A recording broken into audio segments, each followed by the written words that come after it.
মেয়েদের বোঝা আসলে সহজ নয়। তারা হাসে অথচ ভিতরে কাঁদে। চোখে স্বপ্ন থাকলেও হৃদয়ে লুকানো হাজারো ভয় থাকে। যাকে ভালোবাসে তার জন্য নিজের সবটুকু হারাতে দ্বিধা করে না। আর যখন কষ্ট পায় তখনও বলে, আমি ঠিক আছি।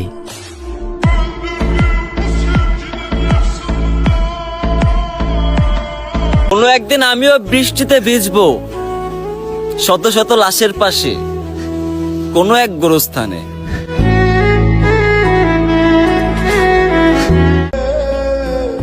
যখন তুমি আমাকে বুঝতে পারবে তখন দেখবে আমি নামক অধ্যায়টা তোমার জীবন থেকে শেষ হয়ে গেছে।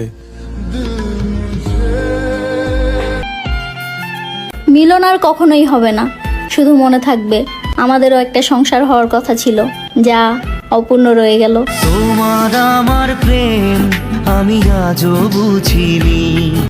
হয়তো সবার কাছে ভালো হতে পারিনি, তবে এতটুকু বলতে পারি আমি কখনো কারো খারাপ চাইনি। শত্রু হলে প্রতিশোধ নিয়ে নিতাম, কিন্তু তুমি তো আমার বুকের বাপাসে থাকা মানুষ ছিলে। তোমার প্রতিশোধ আমি কখনোই নিতে পারবো না।